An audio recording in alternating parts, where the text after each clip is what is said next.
नमो नमः। या कुन्देन्दु तुषारहार धवला या शुभ्रवस्त्रावृता या वीणावरदण्ड मण्डितकरा या श्वेतपद्मासना या ब्रह्माच्युत शङ्कर प्रभृतिभिर्देवैः सदा वन्दिता सा मा पातु Saraswati Bhagwati निःशेषजाड्यापहा.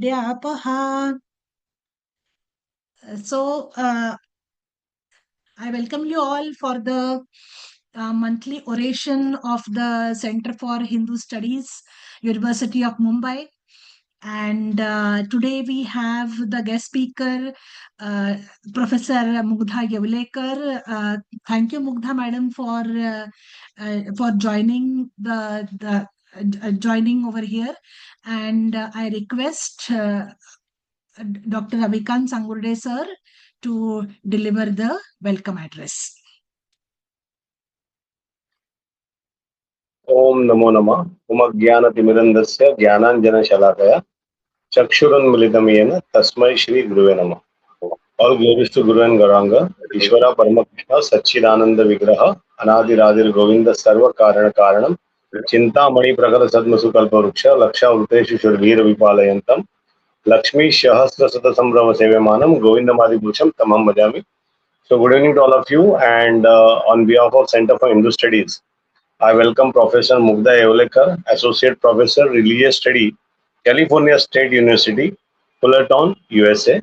And we are, we are highly appreciating the effort of Madhvi Narsai Madam to get connected for such a wonderful discourse on reflection on gender discourse in Hindu literature and a close reading of woman-centered narrative from the Gurucaritra. So definitely, India is the country which is based on various ancient scriptures studies, and the status of woman is very highly respected in India, and we always looked at woman as a mother, as a goddess, as a sister. So India is always given the respect to the woman as a Shakti, and today we all are going to listen from Professor Mugdha Yeolekar the reflection on gender discourses in Hindu literature. So definitely this lecture will enrich all of us with a great knowledge. So on behalf of Center for Hindu Studies, I welcome Professor Mugdha Yeolekar, and I request Madhvi Narsai Madam to carry forward. Best luck for the session. Thank you very much. Hare Krishna. Thank you, sir. Your support is very valuable for us. And so I take this opportunity to welcome Mugdha Madam and also introduce her to you. Of course, there are many, you can say, accolades which she has got at a very young age. So when I was browsing through her CV, she has done immense work, and so she is into the teaching field from 2013. So she has got a teaching experience of more than 10 years. Let me share her background with you. She has her PhD in religious studies from Arizona State University, and with the committee chair as the famous Anne Feldhaus, who is a great scholar of Marathi literature. And she has her MA in political science from the British Columbia University, Canada, and also University of Pune. And she has also done her extended study on reading the reading course of Sanskrit text entitled Ashwaghosha's Buddha Charitra from the Institute of Buddhist and Allied Studies, India. Now, apart from that, she is a well-published scholar with almost more than 15 articles have been published on various topics in various journals, and also chapters in various books. And as well as the work which is in progress is Hindu Hearts. Food memory and identity amongst diaspora women, which is a very significant topic in the present times. She's working on rituals in pandemics.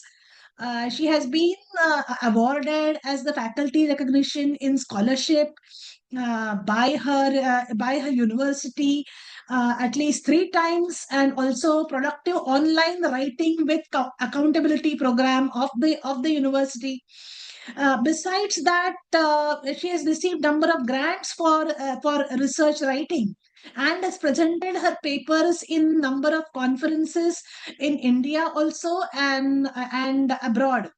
And also she has given number of panel discussions, campus talks. So she's academically extremely active. And one accolade which I would say is that the American Academy of Religion Studies Students Awards, she is the jury member of that. So it is very essential for academician in religious studies to be a member of the American Academy of Religion Studies. So, not leaving much time between you and her. So, I welcome Mugdha once again, Professor Mugdha Yeolekar, and I request her to begin her talk. Yeah, over to you, Mugdha, madam. Namo Namaha. Thank you very much. I really appreciate Dr. Narsare, Dr. Sangude, and University of Mumbai Center for Hindu Studies for inviting me today. I'm so happy to see so many of you virtually. The way this talk will go is I will read several paragraphs from my written published paper, and then we will open it for Q&A. If you have questions in between, you can put it in the chat box. I am hoping that the chat box is open. So I'm going to read. I know online it becomes a little bit too much to listen to and monotonous, so I will try to dramatize my reading a little bit. Let's see if it works. So let me start and take you to Kudar. Do you see my screen? Do you see the screen? No, ma'am. No. You don't? No, not yet. Oh. You know what? Let us do it from your side then. If you can't see, let me stop sharing. Okay.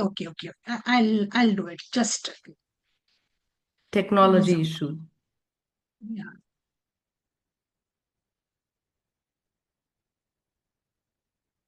Can you see? Yes. Yes, ma'am. Yeah. We'll go to slide 2, please. Yeah.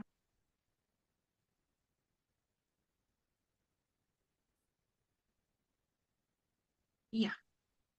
Sure. Is it possible to do full screen, or this is also okay? No problem. As I sat in Rasika's house on the second floor. Sorry. Yeah. Is it fine now? Yeah. Nice. Very nice. As I sat in Rasika's house on the second floor of a 3-storied building, the vibrant town of Kudar, Maharashtra, stretched out before me, its lush greenery and coastal charm creating a tranquil backdrop. In this serene setting, Rasika, a renowned doctor, shared her transformative journey. From growing up in an Orthodox family where reading the Gurucaritra was strictly prohibited for women, to courageously deciding to read the text on her own in her mid-40s, embracing a path of personal breakthrough. You know, Rasika began, her voice warm and inviting. I grew up in Konkan with 8 sisters and a brother. My Azoba, grandfather, was the town priest. He was so popular and had to go from one house to another to do Satyanarayan Puja. As an 8, 9-year-old girl, I was very elated to go with him to people's houses. As I grew up, Azoba would tell me to pass along various puja sahitya and even chant some mantras. मी मोठी झाले तशी आजोबा मग मला फुले दे, वाती दे असं म्हणायचे. आणि नंतर मग मी मंत्र सुद्धा त्यांच्याबरोबरच म्हणत असे. Because of this exposure from childhood, I was always curious about religious texts. She paused, reflecting on the past. But when it came to the Gurucaritra, it was different. The men in our family were the ones who read it. We girls, after playing in the afternoon, would quickly enter the room with the Devgar to drink water from the earthen pot. And if the Gurucaritra Parayan was going on, grandmother would get angry for entering in that room. She wouldn't allow us to enter there.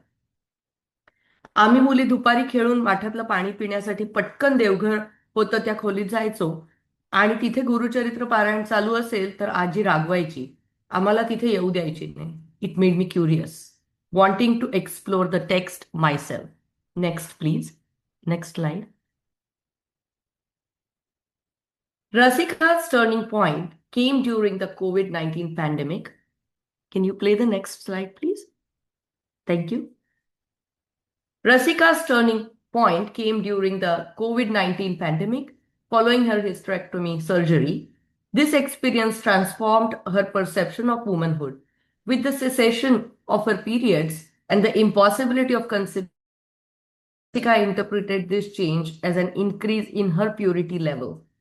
Embracing this newfound freedom, she decided to undertake Parayan without hesitation. I feel free, she confessed.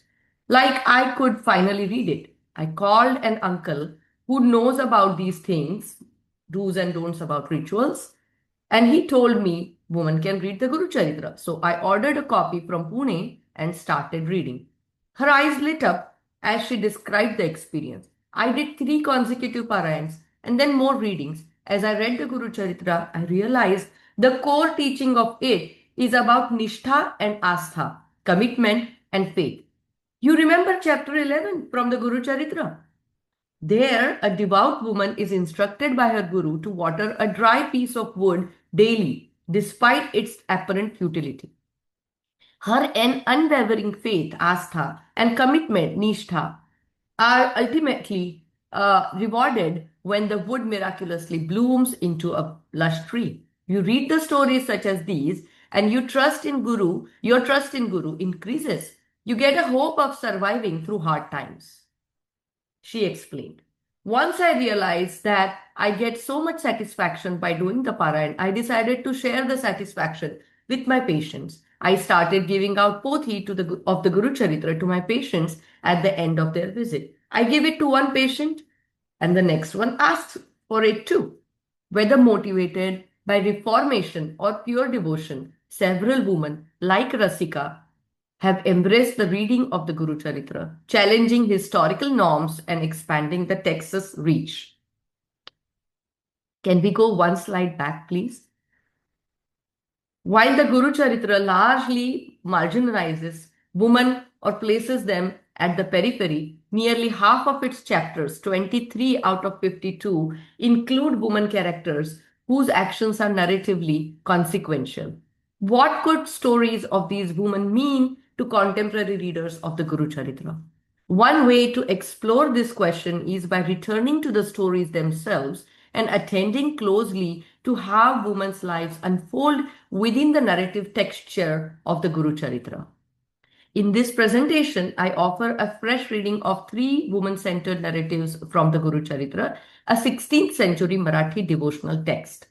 Through my analysis of these distinctive narratives, I argue that while women's voices are often absent or marginalized in religious narratives, we can retrieve and amplify their contributions by reinterpreting traditional stories to highlight the roles and contributions of female characters.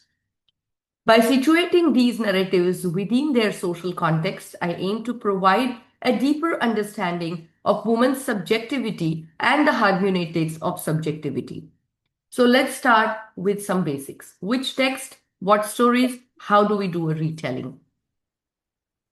So now maybe we should... We should go to next slide, please. The one with medieval Hindu scriptures. Sorry, it is before this. I think we skipped a couple of slides before this. One before. Let us see. Is this one here before? No, Okay. no, one before. It has medieval Hindu scriptures as its. Okay. Sorry. Yeah. Just a minute. No worries. I'll continue. Is it right? This is okay. This is okay. Yeah, we Hmm. can leave this. In medieval Hindu scriptures, women's voices are often marginalized due to patriarchal norms and male-centric perspectives, while texts like the Dharma Shastra, especially the Manusmriti, defining women's spiritual progress by their service to husbands and families. This androcentric ideology, amplified by the concept of Pativratya, has historically ascribed secondary status to women, as most religious texts were authored by men.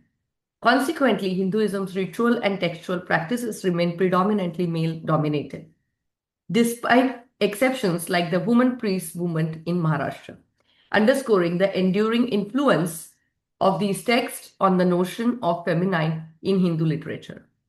Can faith-based feminism offer a transformative lens through which to evaluate gender discourse in medieval Hindu society, thereby reshaping our understanding of power dynamics in the lives of women?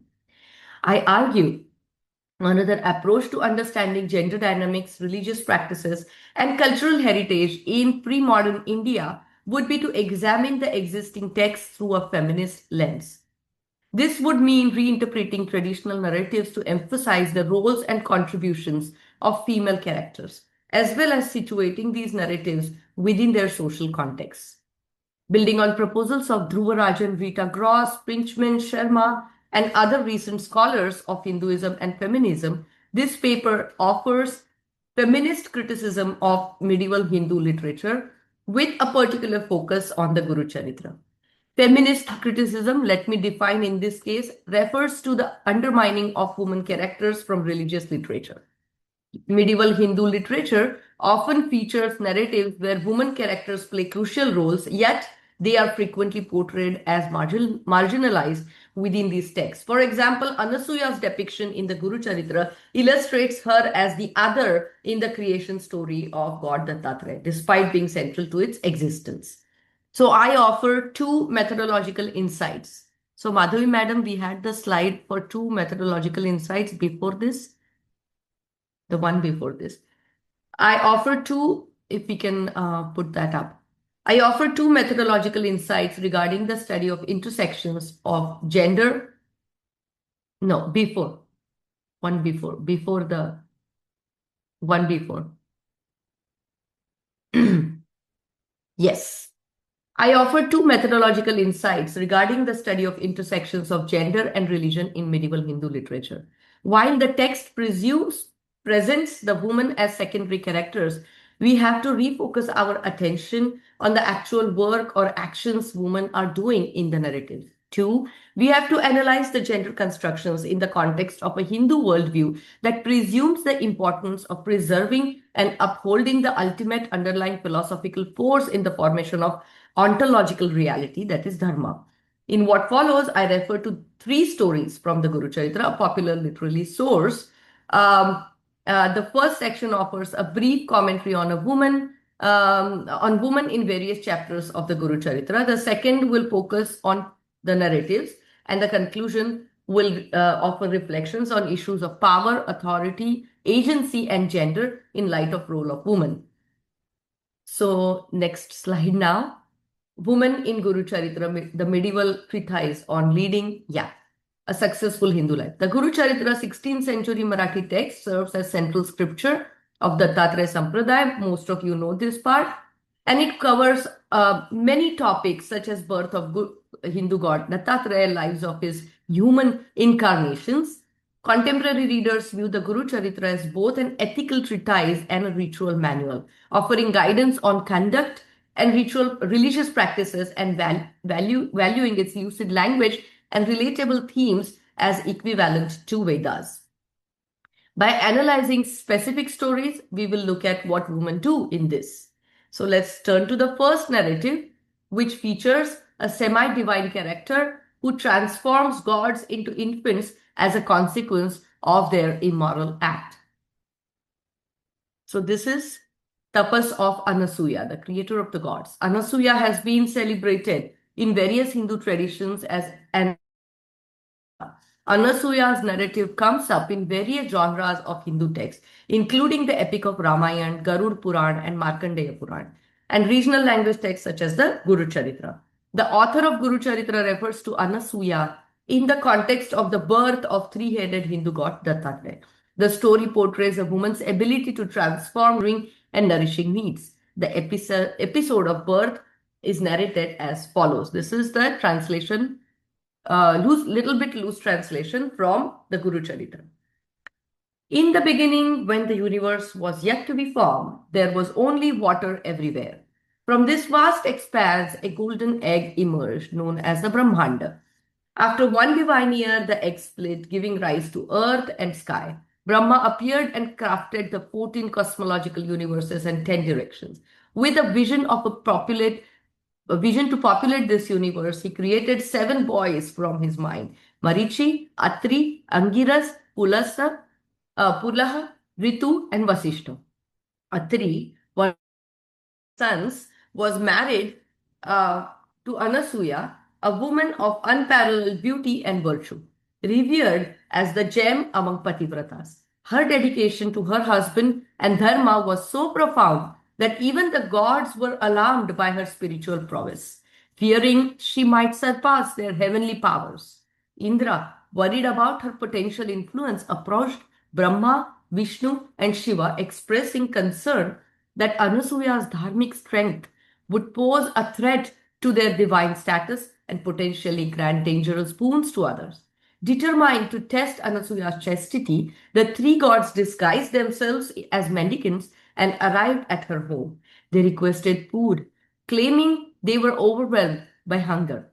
Anasuya, adhering to her duties of Atithi Dharma, welcomed them with traditional offerings. However, the mendicants made an unexpected demand. They wished for her to serve them naked, threatening to leave without eating if she refused.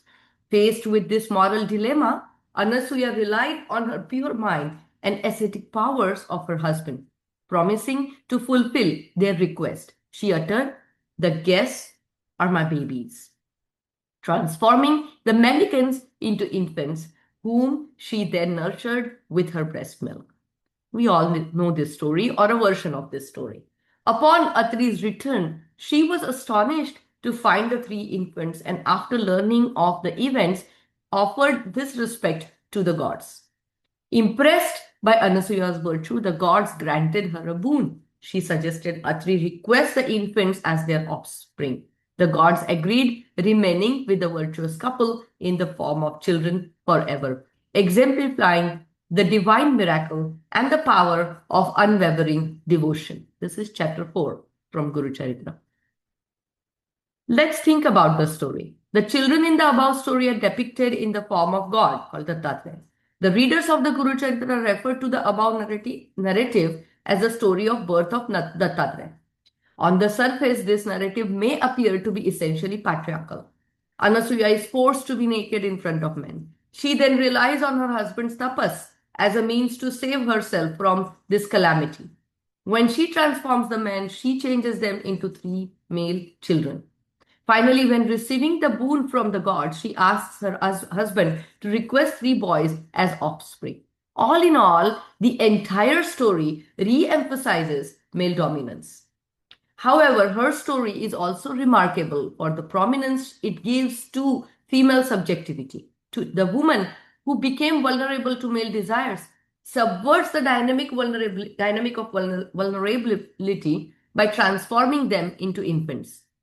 As Karen Petrulis suggests, moving beyond a simplistic understanding of oppression and empowerment when studying South Asian religions, we need to understand the ideas of female subjectivity from within the Hindu world.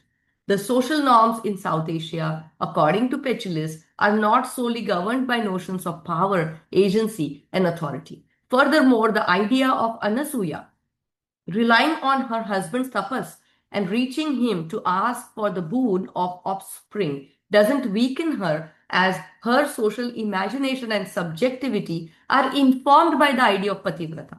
This type of complementarity of male and female principles undergirds the Hindu world. Although the goddess is portrayed as having an independent power to regain control of the situation, she is never considered as superior to or in any way independent of male gods. I'm quoting Menon. The idea of disjunction between male-dominated social order and potential power of a woman is expressed in several Hindu narratives like this. The story of Kali's violent war with the demon Mahishasur is one example. In this story, the one we read, the god Brahma gives a boon to buffalo demon, the Kali story, buffalo demon, and he is vulnerable to death unless killed by naked woman. Consequently, Kali had us to strip naked in front of the demon before she could slay him. In that story, Kali's rage after being humiliated leads to destruction of the world and is then controlled by her husband Shiva, who reminds her of her wifely duties. Similarly, in this narrative, Anasuya is forced to be stripped naked in front of the male gods. The difference is that this action is demanded by the gods who appear in the form of mannequins, instead by evil demons. More importantly, in Kali's narrative, Shiva interferes to tame her rage. In Anasuya's, she takes the matter into her own hands by transforming vulnerable babies. Just like Sita is revered as ideal wife for her emotional steadfastness and not slavery, Anasuya is honored for her spiritual prowess, not her vulnerability. This is Madhukeshwar. This narrative becomes significant in the context of gender norms in several ways. First, Anasuya is the central agent of the story. She fulfills her duty towards the guest as well as towards her husband. It is her tapas, to quote Veena Howard, concentrated effort leading to physical purification and spiritual realization, austerity, that gives her ultimate control of the situation. In this context, she overpowers the divine power, the power of the gods. In addition to power she derives from her tapas, Anasuya carries out her duties of Atiti Dharma. Thus, the spiritual powers she acquires are a result of her own devotion, hard work, and dedication. These powers then enable her to transform the guests into babies. Second, the narrative also offers a subtle reflection on the issue of masculine versus feminine power. Anasuya is challenged by in terms of sexual norms of her society. Instead of becoming a victim of masculine power, she demonstrates her power to turn the gods into infants. In this way, she claims ultimate ownership over her body. Anasuya's actions and decisions are deeply rooted in cultural and religious frameworks emphasizing dharma and tapas, transforming her response to the gods' exploitative demands. By transforming the gods into infants, Anasuya not only demonstrates her personal power, but also challenges the simplistic dichotomy of oppression and empowerment, showing that her subjectivity is constructed through her relationships and adherence to dharma, devotion to her husband, and fulfillment of Atiti Dharma. Through the hermeneutics of intersubjectivity, this narrative highlights the complex interplay between individual subjectivities and shared cultural meanings, illustrating how Anasuya's spiritual prowess and devotion reshape the relational dynamic between divine and the human. Now we turn to the second story. Next slide, please. This is the Sumati's story. Some of you are familiar with this.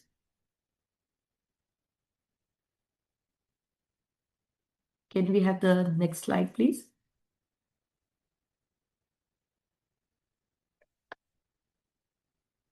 All right, let's continue. Let's see when the slide comes up. Unlike the first story where we had Anasuya as the semi-divine figure, this story is of an ordinary woman who gives birth to a son who has divine qualities. The sun in this story is considered to be an avatar or human incarnation of Dattatreya. This is why contemporary Marathi readers of Gurucaritra refer to this story as a narrative of birth of Dattatreya in human form. Here it is as it is in the Gurucaritra. A Brahman who hailed from the clan of sage Apastamba lived in a town known as Pithapur. His name was Apalraj. The name of his wife was Sumati. She was an ideal pativrata. She used to make offerings of both type of guests, Atithi and Abhyagat. Thank you. Atithi, guests who show up without notice. Abhyagat, guests who arrive with a prior notice. One day, Dattatreya visited her home as Atithi. It was a no-noon day and they were performing annual funeral rites for ancestors at Sumati's home. Considering that the food would be served at such a house only after the performance of rites came to conclusion, Dattatreya was about to leave without getting any meal. The woman, going against the precedent of in such situations, offered food to Dattatreya. Dattatreya was very pleased with her and promised her that he would grant her wishes. Sumati, with folded hands, said the following: You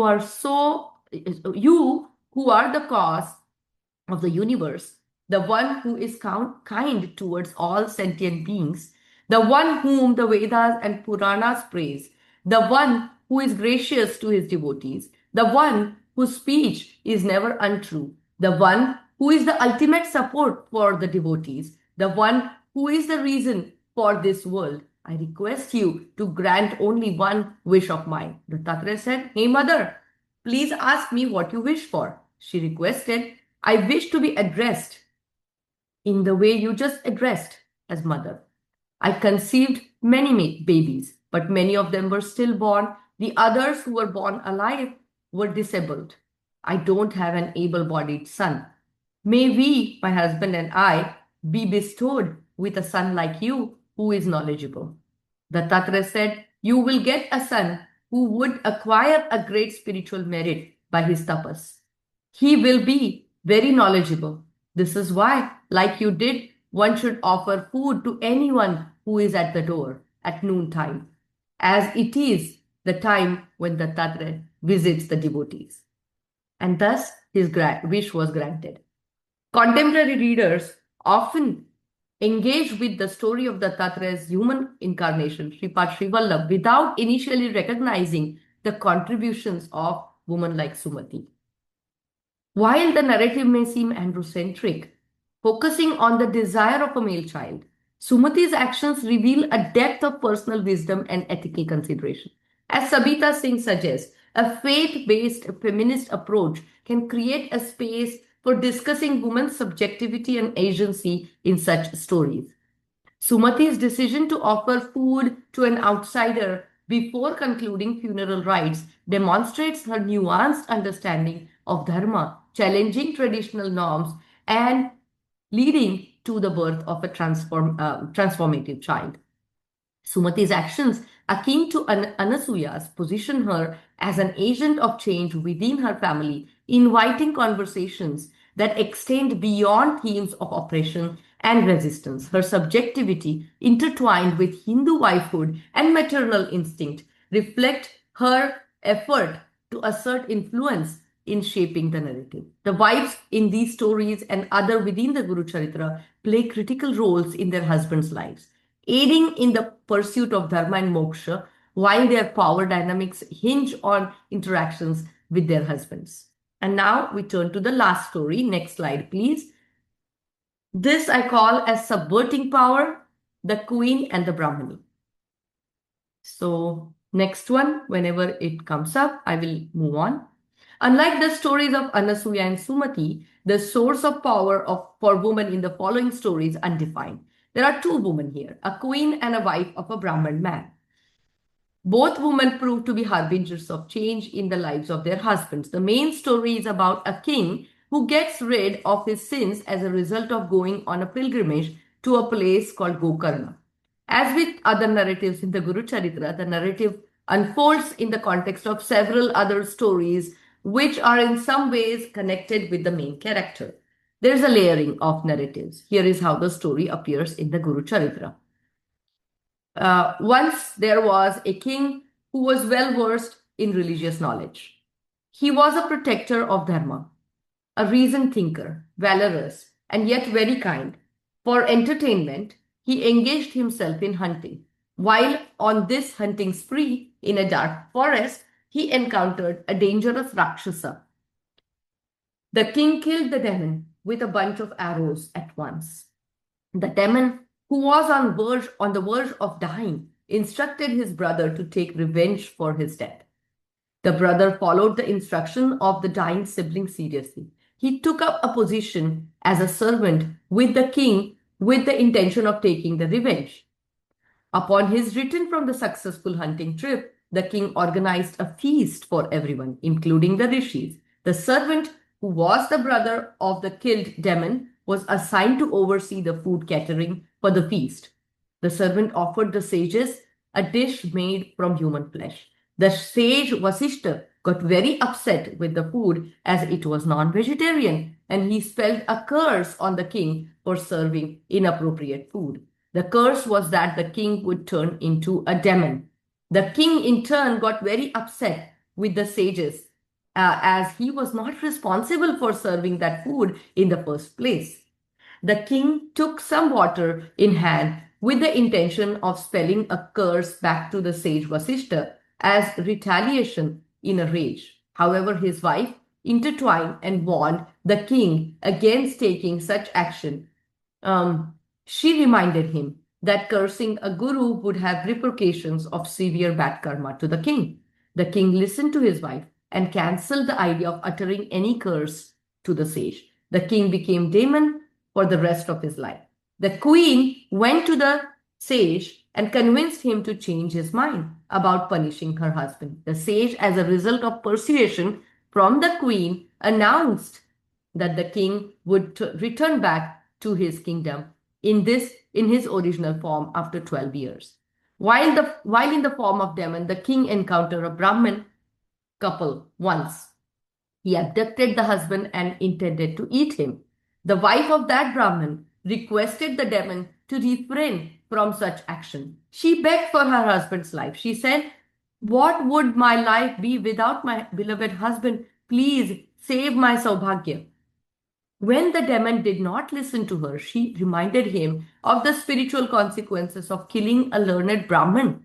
Even then, the demon did not listen to her. He killed the Brahmin. He pained Brahmani. The pained Brahmani cursed the Brahma Rakshasa in revenge. She said, "Hey demon, you were king before and you got this current status of a demon as a result of a curse given to you by a sage. And now I curse you that when you return to your original state of a king after 12 years, you will not be able to enjoy your grihasthashram. If you try to become intimate with your wife ever again, you will die." Upon his return to the king form, the king returned to his kingdom and shared this curse with his wife. They could never have any offspring ever as a result of this curse. So the above narrative describes the course of events in the life of a king. Traditionally, this story can be labeled as a story of a king. However, is this really a story of just the king? What does this story tell us about women and gender? What does it teach us about notions of power and authority? Upon a closer look, one realizes that it is two women who, from different walks of life, who are the real agents of this narrative. The women appear at crucial moments in the life of the king, and they are responsible for changing the course of actions in a king's life. At first, the king could have lost his status of a king forever had he cursed the guru in rage. It is only due to his wife who intervenes at the opportune moment that the period of his status of a demon gets reduced to 12 years. In the narrative that follows, when the Brahmani loses her husband, she gets so angry that she curses the king who is in the form of Brahmarakshas. It is because of her that the king ultimately fails to be an ideal husband. He fails to give progeny to his wife. Thus, the king, who has obvious power by being sovereign authority, to his kingdom actually becomes vulnerable as a result of the actions of that ordinary Brahmani. She subverts the hierarchy at least in two distinct levels. First, she challenges the norms of patriarchy by challenging a male, and the male. Secondly, she undermines the dynamic of prevailing power structure as she challenges sovereign political authority. The point I make here is that both these narratives allude to the multi-layered nature of power and portray women as influential actors in shaping the spiritual journey of their entire families. Although readers treat women in these stories as secondary characters, their role is crucial in changing the life of everyone involved. The queen and the Brahmani, central female figures in the narrative, navigate the roles within the complex wave of social, moral, and spiritual interrelations. Their actions are deeply interwoven with their understanding of dharma and relationships, showcasing how their subjectivity is constructed and exercised within the communal and relational contexts.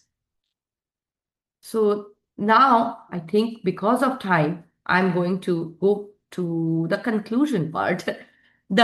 Maybe we can go to the next slide, please. The hermeneutics of intersubjectivity here emphasizes, next meaning, okay, this is good. Emphasizes that masculine and feminine powers are interdependent, enriching our understandings of gender discourse in Hinduism. By examining these narratives through new lens, we appreciate the multifaceted roles of women that women play in upholding dharma and influencing spiritual outcomes. Sumati, Anasuya, and the last two characters challenge the notion of passive female characters, showcasing their agency and impact within traditionally male-centric narratives, offering new insights into the balance of power and transformative potential of women's contributions in Hindu texts. So one may ask, why does it matter to undertake this kind of interpretative exercise, right? And I say that it matters because how we read medieval Hindu texts determines whose lives, labor, and forms of religious agency become visible and whose remain marginalized. Although constructions of gender and sexuality in medieval Hindu literature are deeply shaped by patriarchal frameworks, it is still possible to create interpretative space for women's voices by shifting our attention as readers toward their roles within predominantly male-centered narratives. While medieval Hindu texts often reinforce gender hierarchies, they also contain narrative moments when interpreted attentively, reveal women's agency, resilience, and ethical labor. Drawing on three narratives from the Gurucaritra, I have argued that women's power and subjectivity are grounded not in isolated individual autonomy, but in moral discernment, spiritual understanding, and relational interconnections. Women's ability to influence, guide, and exact justice emerges through their embeddedness in familial, devotional, and communal networks that rather than their individual authority alone. A hermeneutics of intersubjectivity thus helps us illuminate how women's subjectivity is constituted and exercised in relation to others, foregrounding the communal and interconnected nature of their power and influence.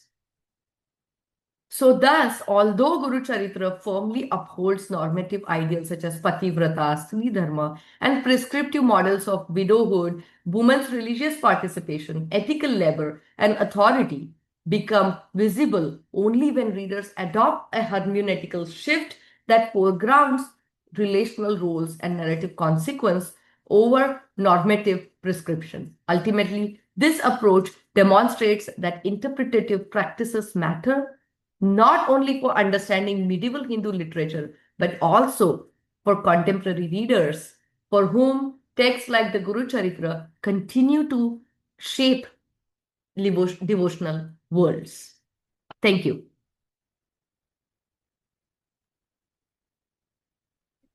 Mugdha madam, and Yes. it's really a very insightful talk, and I'll keep this for discussion.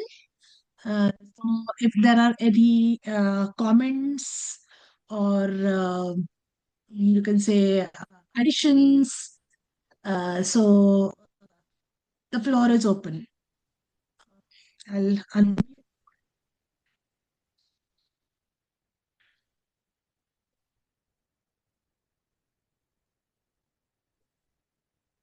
Yeah, there is one question.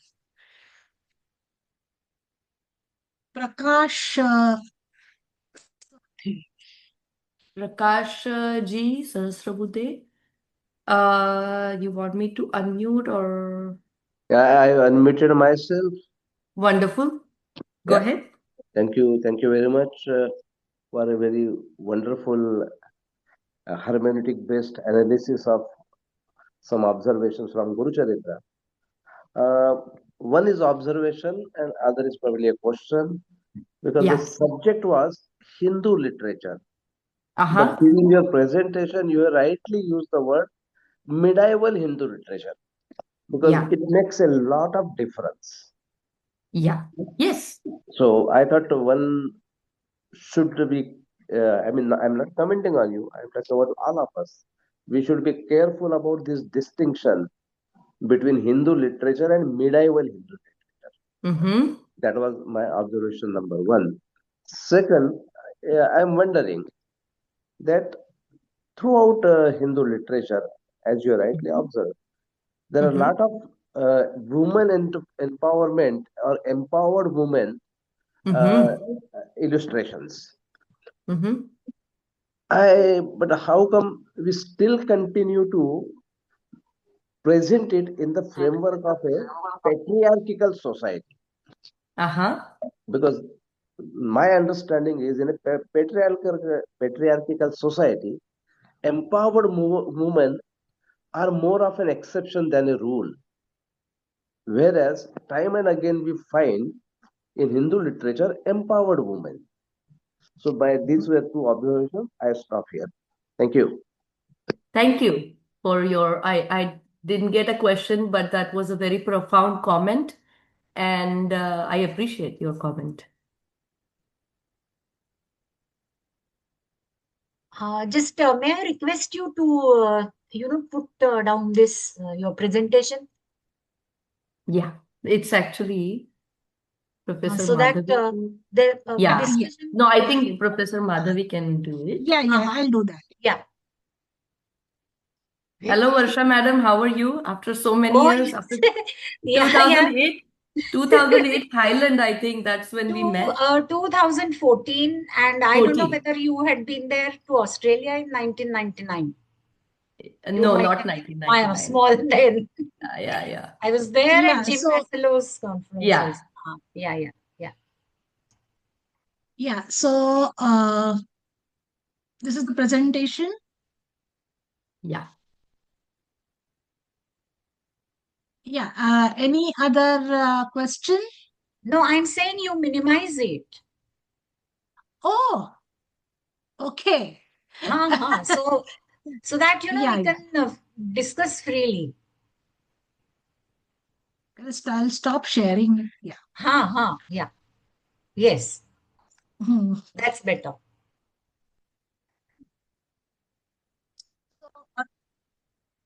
Questions or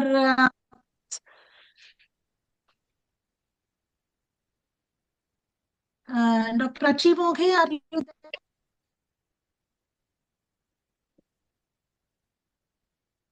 No, she's not there. No. So I request Varsha Shelgaonkar madam to give her comments. All right. Are there no questions? Yeah. So, are there any questions? No, remarks only. Yeah, Prakash Sahasrabuddhe has again raised his hand. Yeah, just I forgot to share my, what should I say? A very. So, Madhavi, shall I begin? No, Sundare, he has some comment. Can you comment on women's position in other major religious traditions as compared with the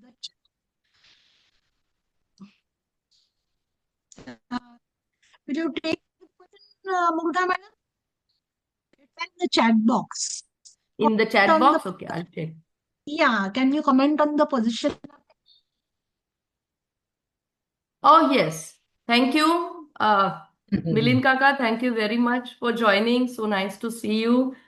You know, I teach world religions, so this is a question that I can answer for many, many hours.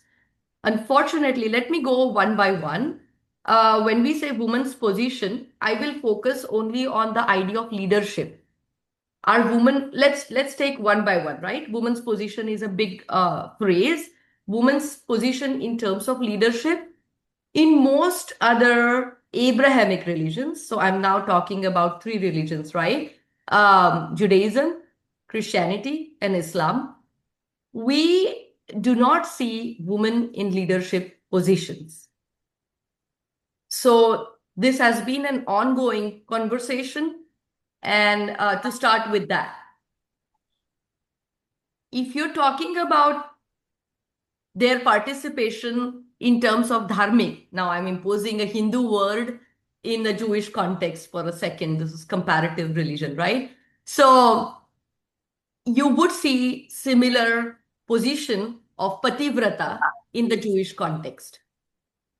So there has been work on Vedas and Avesta and Vedas and Jewish texts as well, Torahs. Sorry, Rahulji, can you mute, please? Yeah. So we could compare, the position of Hindu pativrata as well as Jewish married woman. And one could make several comparisons of how the duties or dharma of these two are defined, and they are similar, they're parallel. But in other two religions, and talking just about Abrahamic at this point, they are not it's not apples to apples comparison. So that would be my short response to this question. Let me just comment on from within the from within the Indian religious perspective. Within the Buddhist discourse, you're going to see distinctions between Theravada and Mahayana. So women's position in Mahayana in terms of leadership might be a little bit easier than in case of Theravada. So we'll have to go case by case. And in Buddhism, it becomes even more complicated. I once met, a Australian bhikkhuni when I was residing in the Tibetan Institute of India Studies. And she was like, I'm going to go from Theravada to one part of Mahayana because I can just get promoted as a nun. But in Theravada, it takes several years. So I'm just giving you one random example. So we'll have to go case by case, but I think I find very close parallel connections between the concept of pativrata in Hinduism and the Jewish idea of ideal wife. So I will leave it at that and we can take it further. Thank you so much. Prachi, question. Prachi, Prachi, so nice to see you after Bhandarkar so many years. Yeah. Huh? Yeah. No, very no, nice no. to I'm see not you. that Prachi. I'm Prachi from Mumbai. She is Oh, sorry Prachi from about that. Pune. There's another Prachi Moge We from have said, Pune. yeah, Yeah, yeah. yeah. No, All right, he all was right. my student. So, no, I chose to focus only on religious leadership, madam, because it's very easy for me to answer in this span very quickly. But if we want to compare the phrase woman's, how did Milinji use it? I think he said woman's position. It's a very vast subject. Woman's position in what? Is it in the text or is it in the rituals? Is it in the medieval times? Is it in the contemporary times? So we will have to ask many sub questions and take it case by case instead of making universal generalizations. It was very easy for me to make comments about religious leadership. So that's why I chose that path over expanding on it. But if we want to expand, we will have to go case by case and, even country by country, perhaps. It's a different exercise, which I cannot undertake in that short span of time here. Yeah, that's true. But I have one question related Uh-huh. regarding the Buddhism, because I know in Theravada Buddhism or in Mahayana Buddhism, they have a very strict ordership and everything. Rather, all the bhikkhunis, that is nuns, Yes. they have Yes. the same rules. There Yeah. is a separate Vinaya for Yeah. theories. So Vinay when Picker. you Yeah. comment like this, as you are a Uh-huh. great scholar in religious studies, and Yeah. I think it is a very general statement that Uh-huh. it is in Mahayana Buddhism, it is very easier to get all those things. So let me qualify. And Sorry. and Yeah. if it is contemporary Buddhism, it's okay. I Yeah. can understand Exactly. Australian Exactly. nun and the what we call in religious studies as a contemporary Buddhism. That is But right. if you That's go where I back was to the going. original text, No.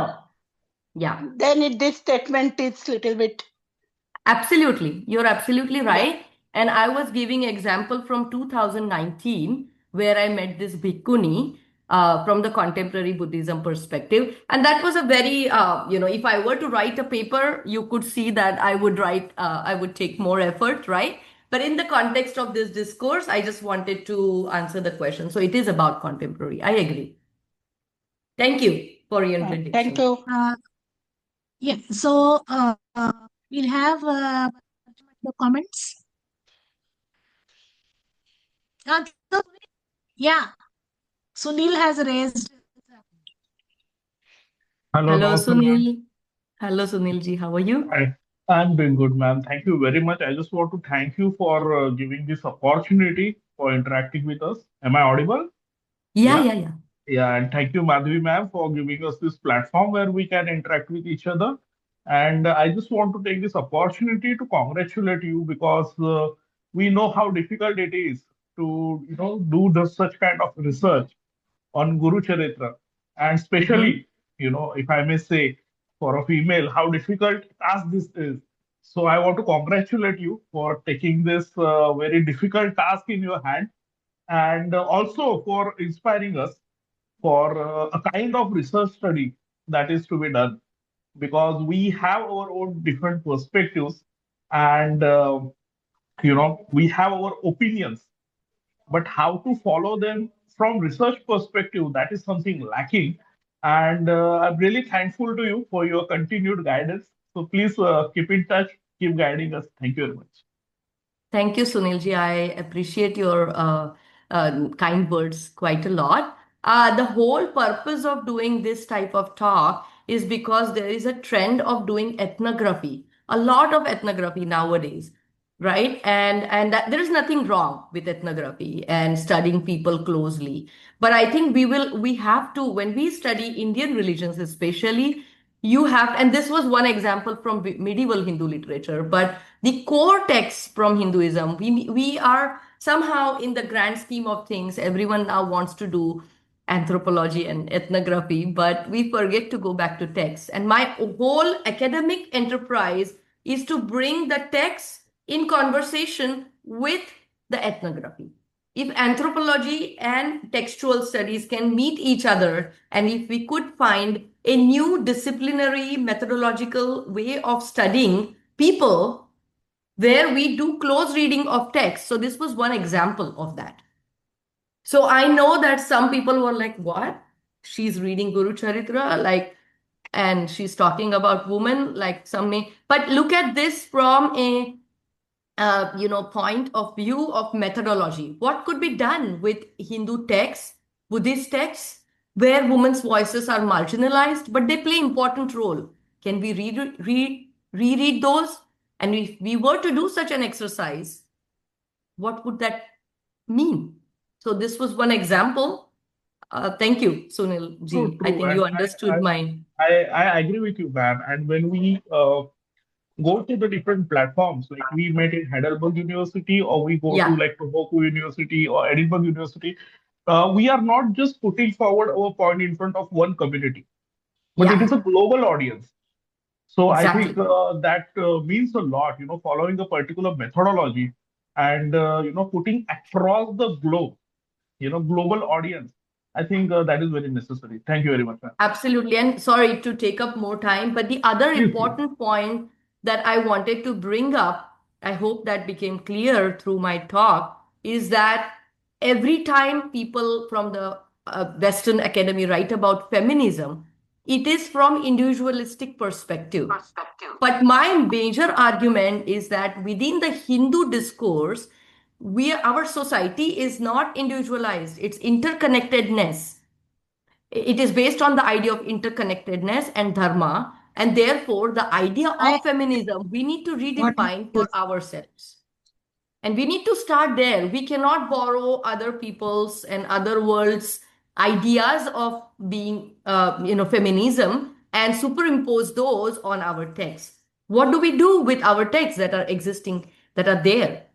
How do we find spaces of agency within those texts as modern women? So that's why I brought in Manushi and Madhu Kishwar to a point that we need to find sources of energy and inspiration within our texts. Of course, we will read, we will adapt, we will understand and analyze the Western idea of feminism, and it's very valid. I'm not trying to say we don't need to go to Western feminism, but how do we retrieve voices from within ourselves? Absolutely. Thank you. Now we will not take any questions.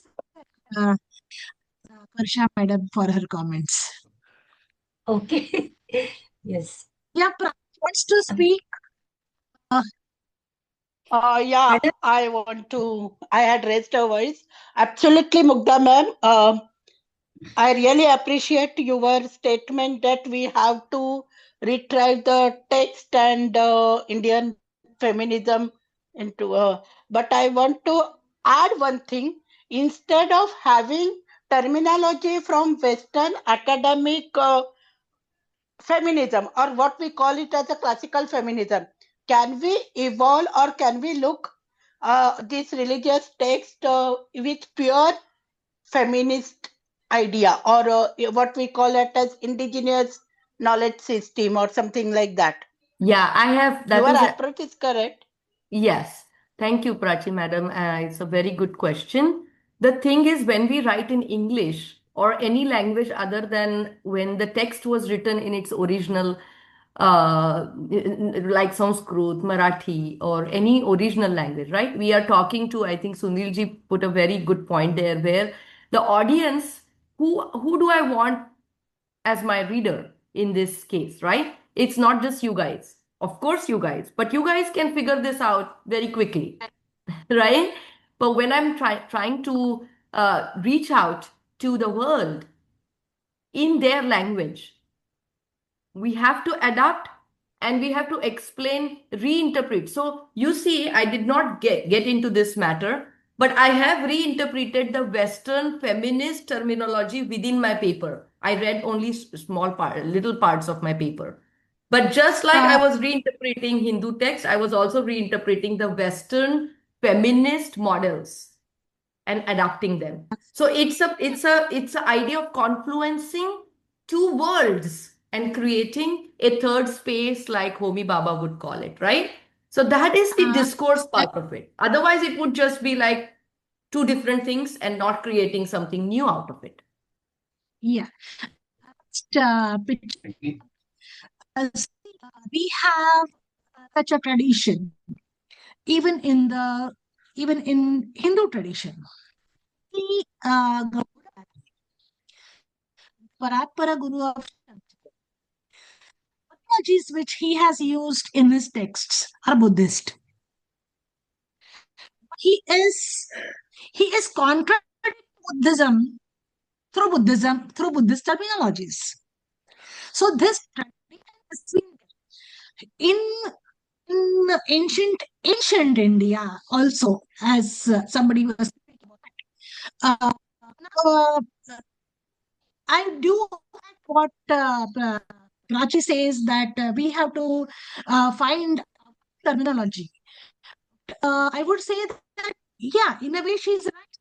that we should think of in our light, and this is the attempt which that's why I have in this that actually it is an effort to reread the text in view of a Hindu.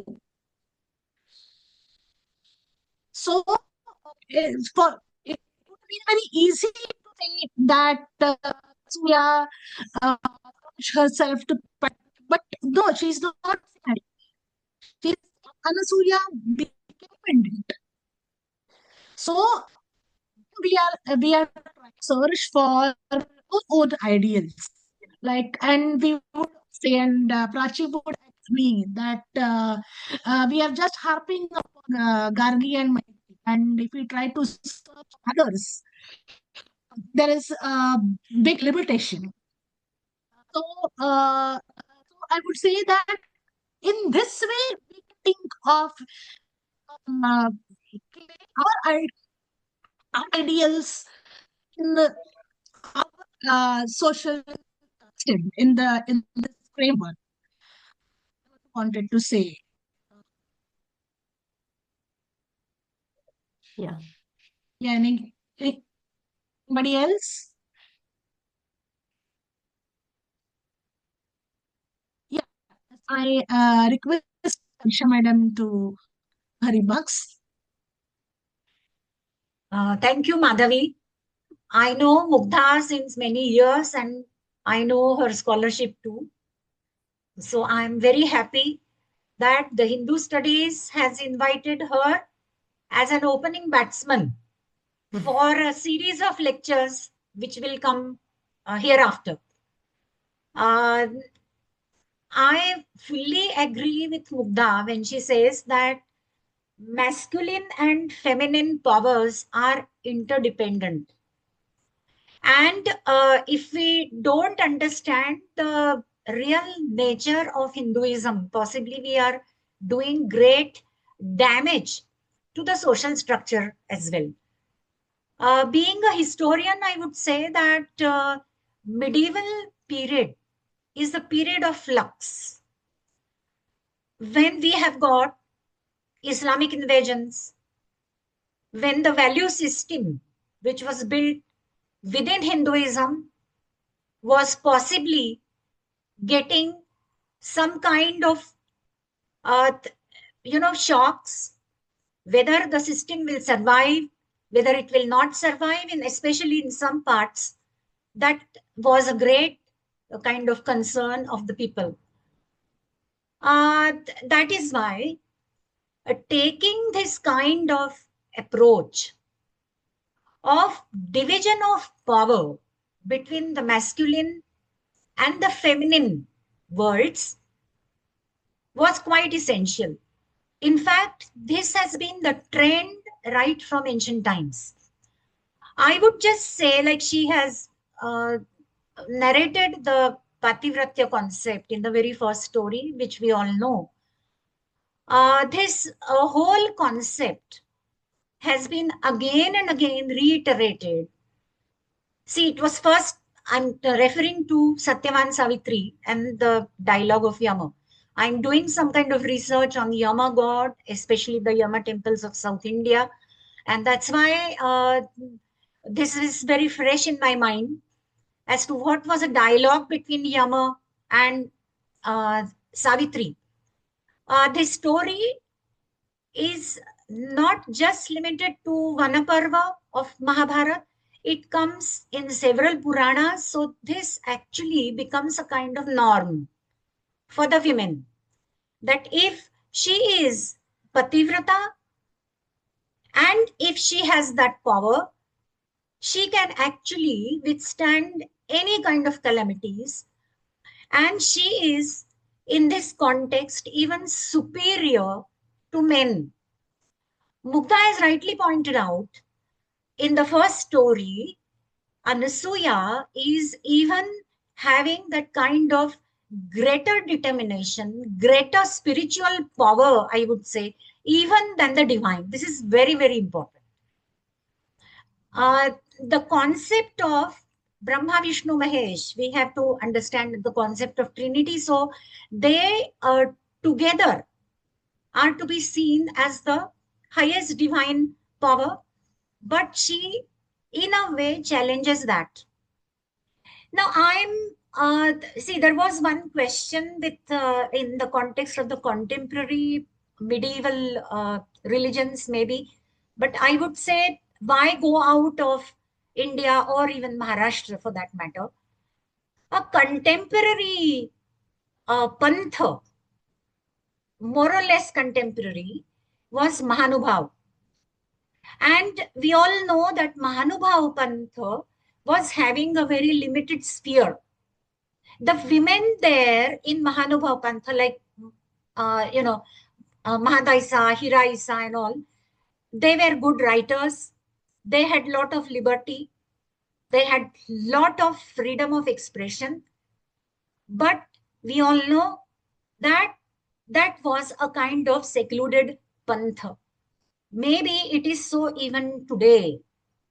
But the worship of Dattatreya and the story of Anasuya is narrated in all the generations.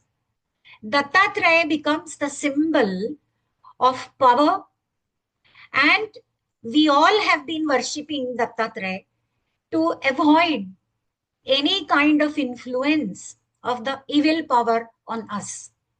I'm just trying to show some kind of comparison between these two sects and try to put forward that within the given historical period of medieval India, it was not possible at all to even think of total liberation of the women.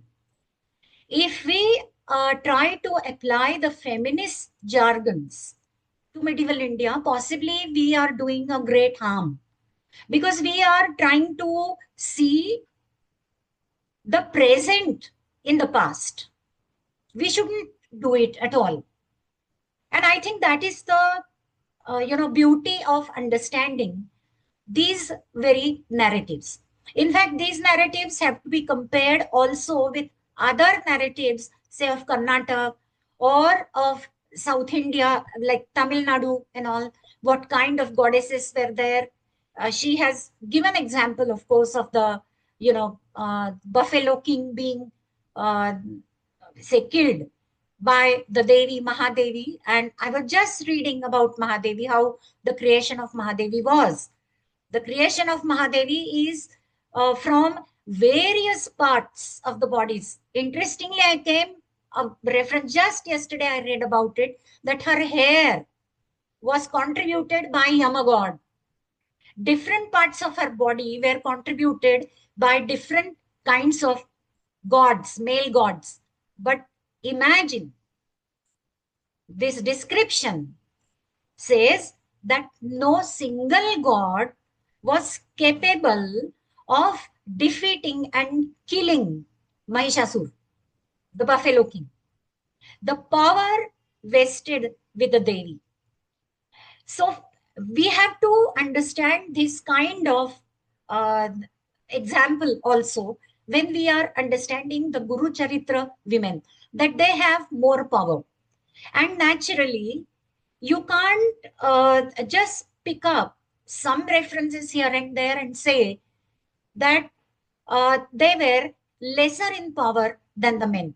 I think we have to totally deconstruct whatever is the feminist interpretation. I'm using the word deconstruct. But we have to, after deconstructing, we have to reconstruct the medieval Hindu society in its good way, good, not good also or bad, I'm saying, in the way it was. And that will allow us to understand the real nature of the society. Because if we don't do that, possibly we get carried away by only the different terminologies As Prachi also has said about terminology, Madhavi discussed about terminology and all that. So we have to really keep aside the different kinds of terminologies. Maybe, of course, this will put us directly in conflict with the radical feminists who would take everything in a different manner altogether. But we have to understand this from the point of view of the family and from the point of view of dharma. Dharma here doesn't mean religion, Hinduism, but it means the way of life. And what was the way of life? And within the way of life, in what way the women contributed, that is very, very important to know. I was reading about Tamil Nadu weavers community, and there is one reference of Savadamba Devi from the weaver community. And the men, it is said, the men, M capital, they were afraid of the Rakshasas, and the Rakshasas were constantly giving trouble to their weaving profession. In order to save the profession, then they appealed to Lord Shiva, but Lord Shiva said, I cannot come, but I can send Parvati. And Parvati took the form of Savadamba, and today also, presently also, Savadamba is worshipped there as the goddess. Now, if we are interpreting this, obviously there will be criticism that finally either you create a goddess, you create a woman in the form of goddess, or a woman is a doormat. Is there no kind of way in between? Definitely there is. In fact, the common women, with their determination, with their sense of good livelihood, with their sense of spendthriftness at times, how to save money, they help their own family, and that is actually their role in saving the family. That is what I said in the larger way, the dharma. So in Hindu studies department, the center, I'm sure we will be having many such discourses, and this kind of beginning made by Mugdha will definitely help us in having different kinds of discussions. Thank you.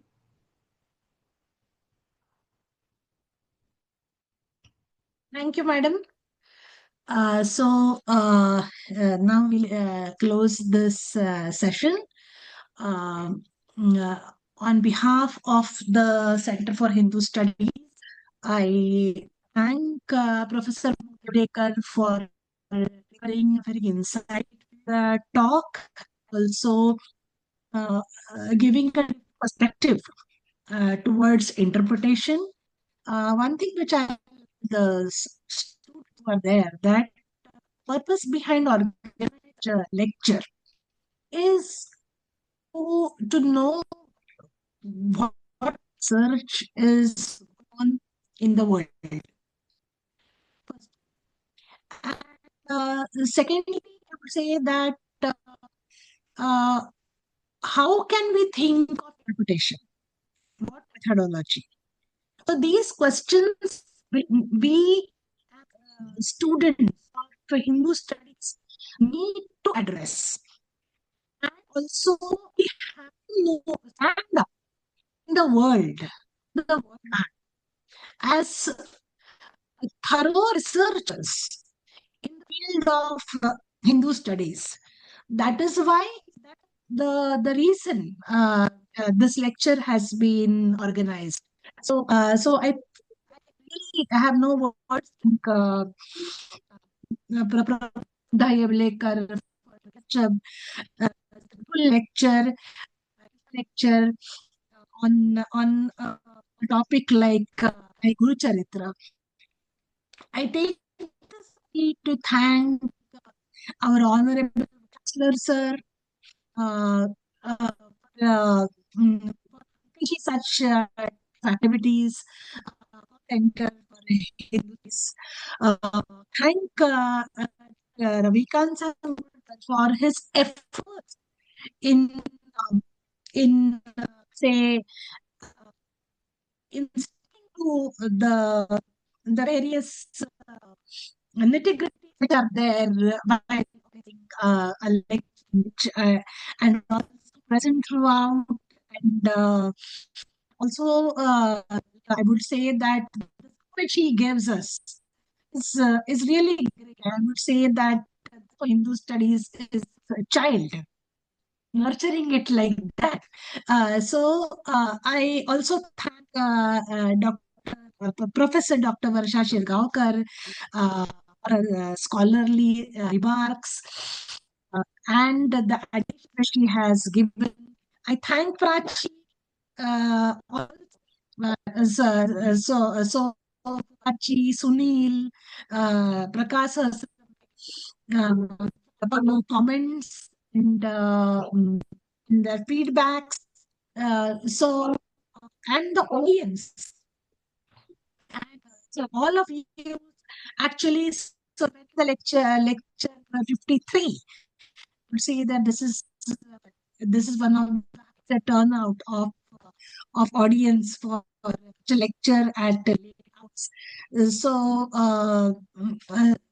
not much time. We'll end up this with the mantra, and also our lovely Mohini, so she created this beautiful right now she's in the find this in the and has been communicating you through part. So this is something to Mohini, and with this let's end the session with the Shanti Mala. I would say we would end the session with the Ekatmata mantra. Yam Vaidika mantra drushahanaha Indram Matarishvanamahu Vedino nirvachiyamekam Yam Brahmastena Vinirtante Vayamisham Iva Ityavochan Yam Shnavavistuvanti Buddhastatharhan Bauddha Jaina Shri Akapeti Jasikha Shasteti Kechit Kumar Swami Mate Bhaktya Yam Prarthayanti Jagadishitaram Ka Eva Dvitiyaha. Thank you, one and all. Thank you, Mugdha. Thank you. Thank you. So we end this session. Thank you very